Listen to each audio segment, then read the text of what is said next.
Hello dear student आज हम बात करेंगे ब्लड बैंक्स के बारे में। जो ब्लड बैंक्स ब्लड बैंक में यूज किए जाते हैं और ब्लड ट्रांसफ्यूजन के पर्पज़ से इनमें ब्लड जो है सेव किया जाता है, स्टोर किया जाता है। और ये ब्लड बैंक्स किस टाइप के होते हैं, किस सब्सटेंस के बने होते हैं और इनमें ब्लड स्टोरेज रखने के लिए क्या क्या क्वालिटी होनी चाहिए, उन सब के बारे में हम इस वीडियो में बात करेंगे। तो जो ब्लड बैंक्स होते हैं वो फ्लेक्सिबल होने चाहिए, उनमें क्लोज सिस्टम होना चाहिए और जो डिवाइस वहाँ पे डेवलप हमने की है वो फिजिकल, बायोलॉजिकल और जो ब्लड के लिए जो रिक्वायरमेंट है वो डिज़ाइन जो है वो किया जाना चाहिए। यानी कि ब्लड बैंक जो है वो अच्छे तरीके से बनाना चाहिए और जो उसमें डेवलपमेंट वर्क चल रहा है उसमें डेवलप किया गया है, जो उसका मटेरियल कैसा होना चाहिए उसको सिलेक्शन करते हैं, उनका प्रोसेस क्या होता है, वो पहले भी अच्छे तरीके से बनते थे और जो कैसे हम उनको आगे इंक्रीज कर सकते हैं, उनको कैसे हम आगे लाइफ सेव कर सकते हैं, वो सब उनके डेवलपमेंट के बारे में बात करेंगे और इवेल्युएशन करेंगे ब्लड बैंक्स का कि किस तरीके का बैंक जो है वो अच्छा होता है। ये अगली स्लाइड में हम आपको बताएंगे। ये डेवलपमेंट है, यहाँ पे जो बताया हुआ है development selection of the material किसका होना चाहिए। ये कंपोनेंट है, मटेरियल यूज है, जैसे बैग है वो पीवीसी अनसपोर्टेड सीटिंग का होता है। डोनर ट्यूब जो है पीवीसी ट्यूबिंग की होती है। ट्रांसफ्यूजन ट्यूबिंग पीवीसी ट्यूबिंग की होती है और ट्रांसफ्यूजन पोर्ट जो है वो इंजेक्शन मॉड्यूल पीवीसी का बना होता है और निडिल जो होल्डर होते हैं वो पीएस, पीपी और पीई का बना होता है। पीएस को बोलते हैं पॉलीस्टीरीन, पीपी को बोलते हैं पॉलीप्रोपिलीन और पीई को बोलते हैं पॉलीएथिलीन, इनका ये बना होता है। और निडिल कवर भी पीएस, पीपी, पीई का और निडिल स्टेनलेस स्टील का। क्लैंप जो है वो पीएस, पी और पीपी का। और एबीएस जो होता है इसको बोलते हैं एक्रोलाइट ब्यूटारेट स्टीरीन पॉलीमर। ये एंटी कोगुलेंट्स जो होते हैं सीबीटी, सीपीडीए, एसीडी और सीपीडीए1, ये जो यूज करते हैं यहाँ पे हम। पैकिंग मटेरियल पीई, पीपी और पीवीसी जो फिल्म इनका बना होता है। और ब्लड कोचिंग जो कंपोनेंट होते हैं वो नॉन टॉक्सिक होने चाहिए, ट्रांसपेरेंट होने चाहिए और फ्लेक्सिबल होने चाहिए। ये प्रॉपर्टीज है ब्लड बैंक्स की, क्या प्रॉपर्टी होनी चाहिए। जो ब्लड बैंक्स होते हैं वो एफडीए के द्वारा अप्रूव्ड होने चाहिए। एफडीए को बोलते हैं फूड ड्रग्स एडमिनिस्ट्रेशन के द्वारा वो अप्रूव्ड होना चाहिए। सफिशिएंट फ्लेक्सिबल होना चाहिए और मिनिमम जो है रेजिस्टेंस होना चाहिए जिसमें फिल कर सकें, खाली कर सकें और उसके अंदर जो स्पेस रखते हैं वॉल्यूम वो ठीक तरीके से आ जाए। वैक्यूम वाला होना चाहिए और उसमें जो प्रीमिसेबल एयर जो 5 to 10 ml एयर उसमें आनी चाहिए। ट्रांसपेरेंट, विजुअल और एकदम जो उसमें लीकेज नहीं होना चाहिए कहीं भी। और जब ब्लड कलेक्ट करते हैं उस टाइम जो है स्टोरेज प्रॉपर तरीके से होना चाहिए। और अगर हमें सेंट्रीफ्यूज करना हो तो वो 5000 G का फोर्स जो है वहाँ पे वो एक तरह से उसको मेंटेन करना चाहिए। कोई भी डिस्टोर्शन नहीं होना चाहिए, लीकेज नहीं होना चाहिए उसमें। और जो ब्लड बैग्स होते हैं वो 5 जो फिट है उसकी हाइट पर रखे जाते हैं ब्लड को ट्रांसफ्यूज करने के लिए। और जो उसमें टेंसाइल स्ट्रेंथ है वो सफिशिएंट होनी चाहिए और उसमें एक फैब्रिकेशन होना चाहिए, जो ऐसा मटेरियल होना चाहिए जो एकदम लुब्रिकेशन हो। उसके अलावा हीमोलाइटिक पोटेंशियल विद इन जो एसेप्टिक लिमिट्स होनी चाहिए उसमें। और जो ब्लड बैग होने चाहिए वो स्ट्राइल होने चाहिए, एकदम फ्री फ्रॉम माइक्रो ऑर्गेनिजम्स। और बैग्स जो है वो एक बार स्ट्राइल किया है तो उसके बाद में उसको हम दोबारा जो है स्ट्राइल नहीं करते हैं। वो पायरोजन का फ्री होना चाहिए, पायरोजन नहीं होना चाहिए उसमें। एंटीकोगुलेंट क्लियर और कलरलेस होना चाहिए। और इसके अलावा जो कॉन्स्टिट्यूएंट्स होते हैं एंटीकोगुलेंट्स के वो नॉर्मल लिमिट्स के अंदर उसमें होने चाहिए। और आईएसओ जो 3826 जो है इसके साथ में सर्टिफाइड होने चाहिए। और कंटेनर जो हमने लेबल किया है उसको लेबल ठीक तरीके से करना चाहिए, उस पर कितना वॉल्यूम है, कौन सा ब्लड ग्रुपिंग है, वो सब देखना है। और 70% जो आरबीसी होते हैं वो उसमें रिकवर होने चाहिए 24 आवर्स के लिए। बैग जो है एकदम परमेबल होना चाहिए हमारा जो गैसेज होती हैं ऑक्सीजन और CO2 के लिए। और उसके अलावा जो सेल्फ लाइफ है बैग का वो एकदम 3 years तक वो होना चाहिए।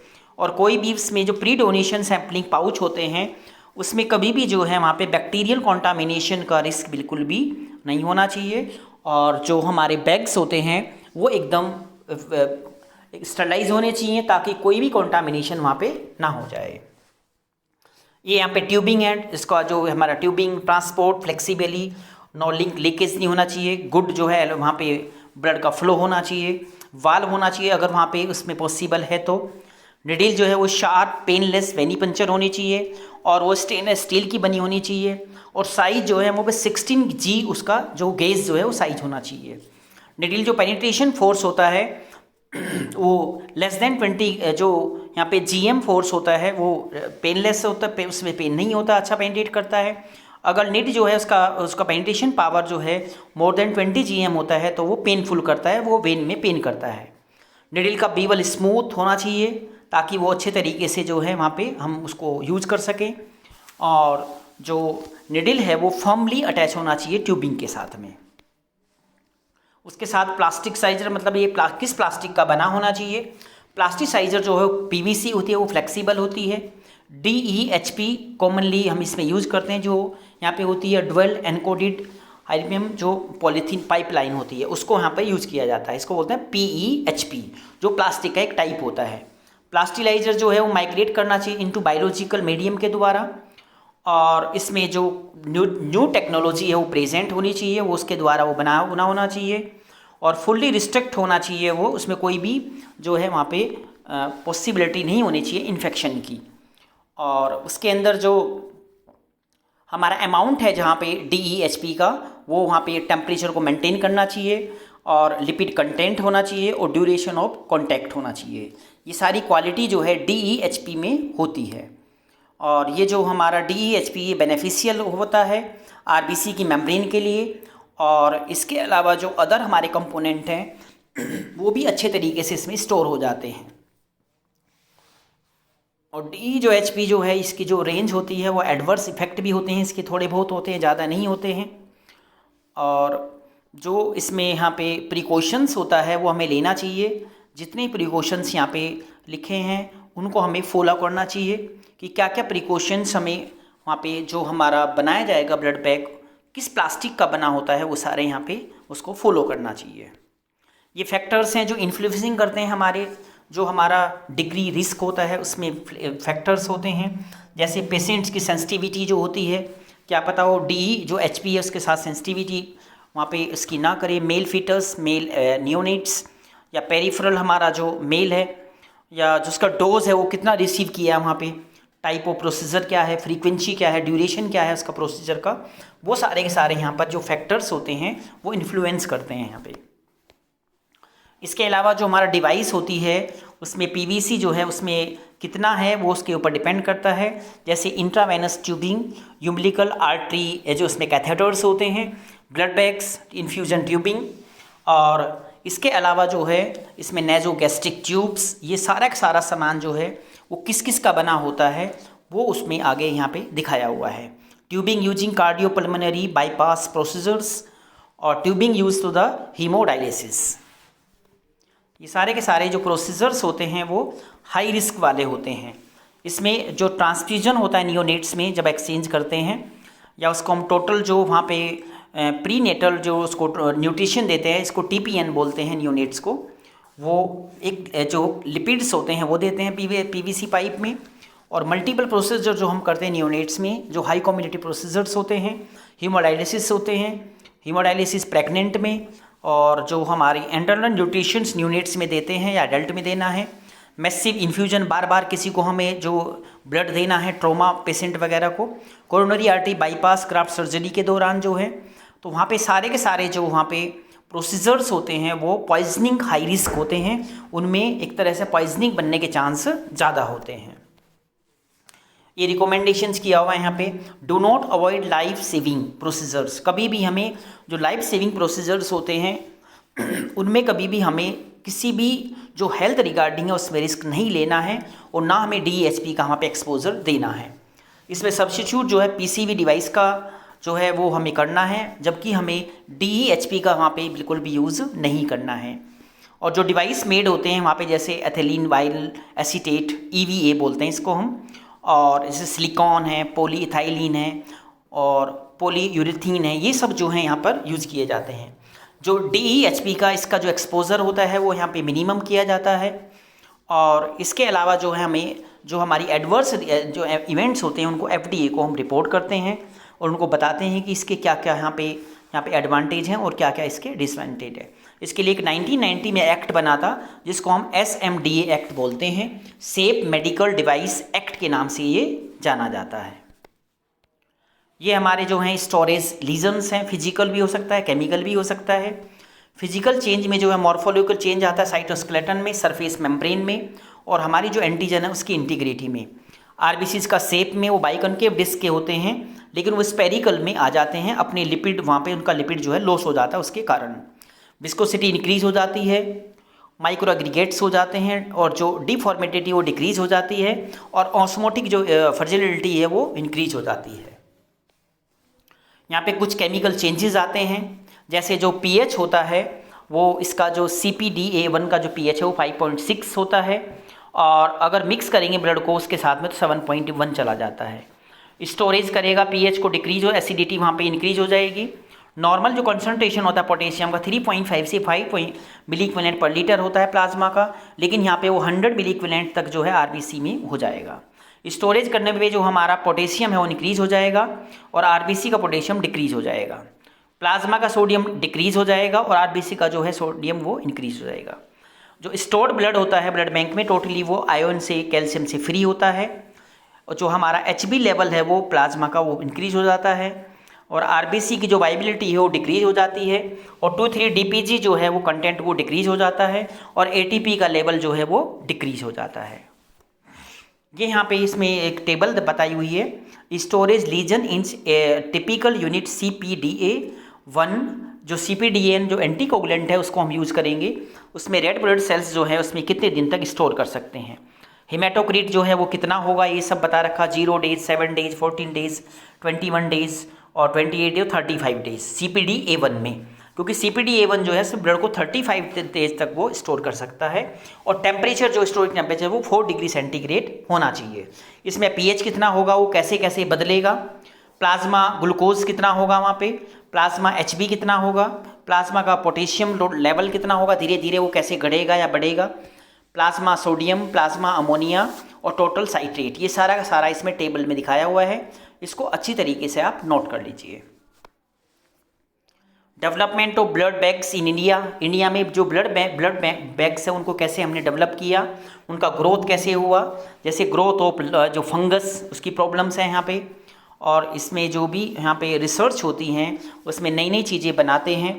नोबल टेक्नोलॉजीज जो उन्होंने यूज किया स्टेरिलाइजेशन का, पोस्ट स्टेरिलाइजेशन जो प्रैक्टिस है, और क्वालिटी कंट्रोल के द्वारा इसको हमने इंक्रीज किया, बैग्स जितने भी हैं, और बैग्स को हमने कंफर्ट बनाया, इंटरनेशनल स्टैंडर्ड के साथ में मैच किया, और इसके लिए हमें जो रिक्वायरमेंट होती है वो टेक्निकल एक्सीलेंस की जरूरत है, और जो ऑक्सीजन और CO2 की परमिबिलिटी उसको इंक्रीज़ किया और उसका सेल्फ लाइफ जो है बढ़ाया। प्लेटिलेट्स जो हैं वे हाई मेटाबॉलिक रेट की रिक्वायर होती है, स्पेशली जो कंटेनर हम उसमें यूज़ करते हैं। ये न्यूअर जो ट्रेंड्स होते हैं हमारे, इसमें इम्प्रॉपर जो पैथेलेट यहाँ पे पैथेलाइटिस यूज किए गए हैं। यहाँ पे सोल्यूबिलिटी जो है लेसर होती है, जो DEHP जो प्लास्टिक का कंटेंट होता है वो कम सोल्यूबल होता है उसके अंदर, और इसके लिए हमने जो वहाँ पे नई चीज़ जो बनाई है PVC कंपोनेंट की, वो डाई एन एसिटाइल पैथेलेट और डाई आइसोडिकाइल यहाँ पे पैथेलेट और डाई आइसोनिडाइल पैथेलेट इनको यूज़ किया, जो कि नॉन DEPH प्लास्टिजर्स के नाम से जानते हैं। साइट्रेट जो है मोर सोल्यूबल है और प्रोटेक्टिव है, इन्फ्लुएंस करता है आरबीसी को, जबकि जैसे DEPH के जैसा होता है वो। एन ब्यूटाइल जो ट्राईहेक्सिल साइट्रेट होता है BTHC, ये भी सीलिम इसके तरह होता है, और BTHC जो है लो टॉक्सिसिटी होती है और मेटाबॉलिक प्रोडक्ट जो फिजियोलॉजिकल हार्मलेस ये कम करता है। यहाँ पे ट्राई जो हमारा मेलिटेस होता है वो ट्राई इथाइल जो ये वाला TEHTM के नाम से जानते हैं। ये एक परफेक्ट प्लास्टाइजर है जो कि यूज किया जाता है। इसमें जो हमारा आरबीसी मेम्ब्रेन होता है उसको यहाँ पे प्रोटेक्टिव नहीं करता है, और बैक्स जो है वो एक तरह से वो यहाँ पे रखता है, इसमें O2 CO2 परमेबिलिटी जो है वो उसको वहाँ पे टाइम लाइन रखता है। सूटेबल होता है ये स्टोरेज के लिए, जो प्लेटलेट्स होते हैं उनके लिए 5 डेज़ के लिए। लो माइग्रेशन, लो वेलोसिटी और नॉन टॉक्सिक जो है वो होता है। एडिपेट्स यानी कि डाई जो हमारा इथाइल हेक्सिल एडिपेट होता है वो पॉलीमरिक एडिपेट होता है जिसको हम यूज़ करते हैं पीवीसी की तरह यहाँ पे। ये हमारे नॉन पीसीवी जो कंटेनर्स होते हैं जो मेडिकल एप्लीकेशन के लिए यूज किए जाते हैं।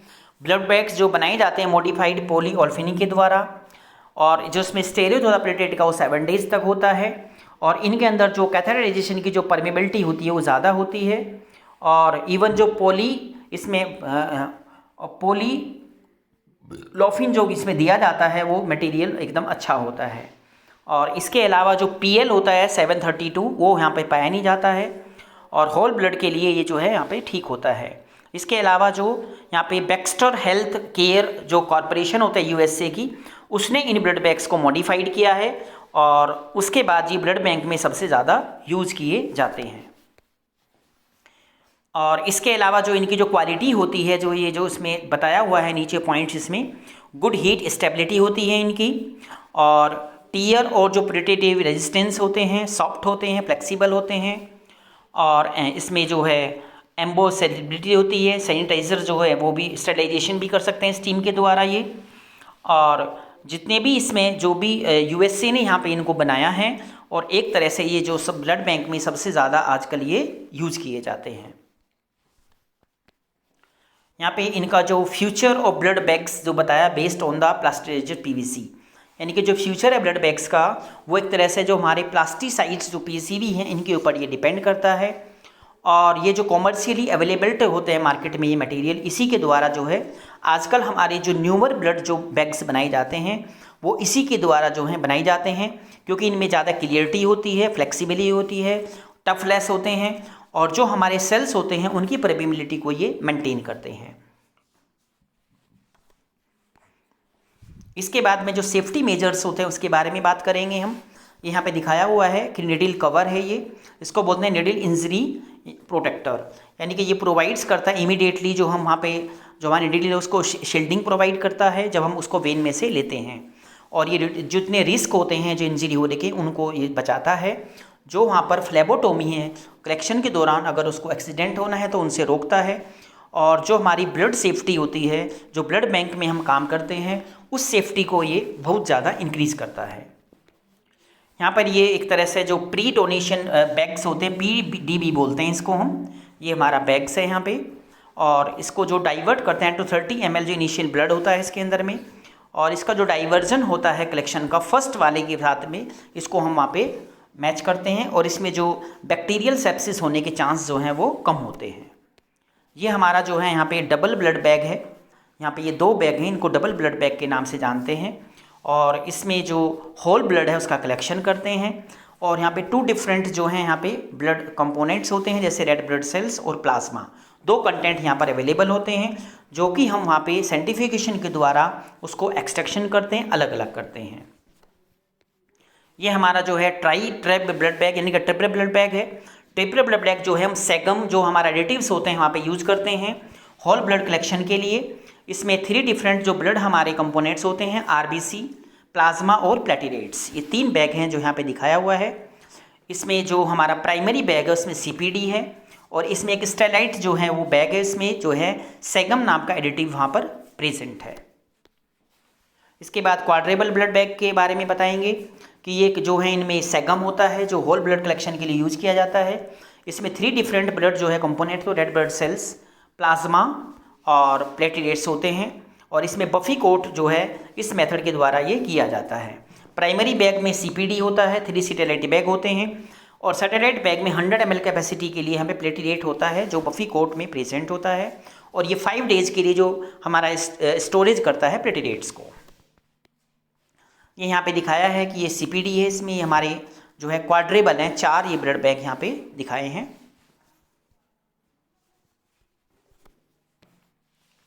ये यहाँ पे सबसे पहले डबल ब्लड बैग है, ये हमारा ट्रिपल ब्लड बैग है, और ये हमारा सिंगल ब्लड बैग है, 1 होता है, और ये क्वाड्रेबल ब्लड जिसमें 4 बैग होते हैं।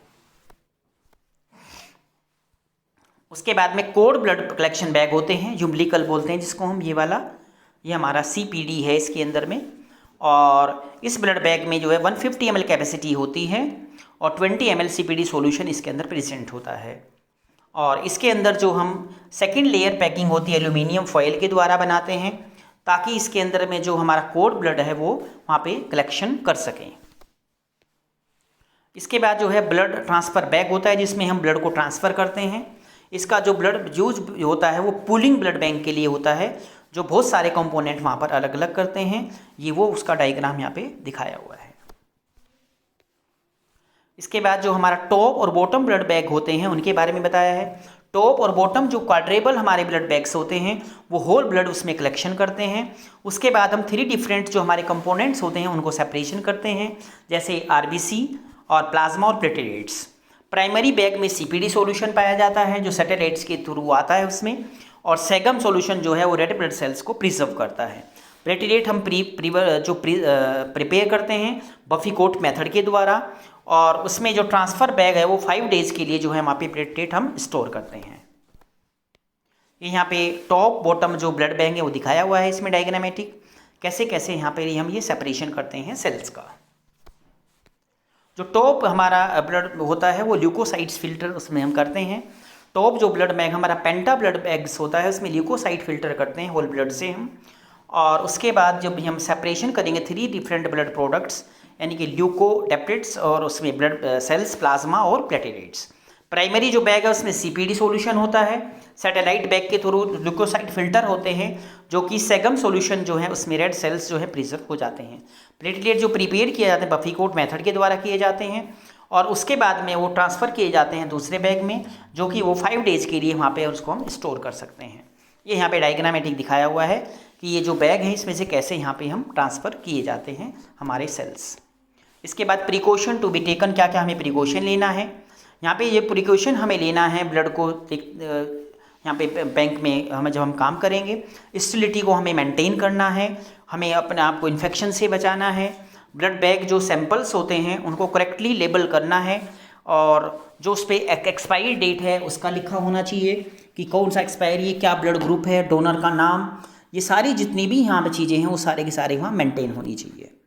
ये स्टोरेज है, हम कैसे वहाँ पे स्टोर करते हैं उसको, जो यहाँ पे एयर जो यहाँ पे ये सर्कुलेशन होता है, ये जो ब्लड है यहाँ बैग्स इस तरीके से रखे जाते हैं। ये पूरा का पूरा जो है इसने डायग्राम दिखा रखा है, इसमें ये हमारा रॉन्ग वे है और ये हमारा जो है राइट वे है। 2 डायग्राम इसमें दिखाए हुए हैं। तो इस तरीके से नहीं रखते हैं हम ब्लड बैग, इस तरीके से हम स्टोर करते हैं। थैंक यू बच्चों, ये मैंने आपको बताया ब्लड बैग्स के बारे में। ब्लड बैग्स जो है कितने टाइप्स के होने चाहिए, वो किस मटेरियल के बने होने चाहिए, और क्या क्या प्रिकॉशन हमें लेना चाहिए, और न्यूअर जो ब्लड बैग्स हो वो कैसे होते हैं। धन्यवाद बच्चों।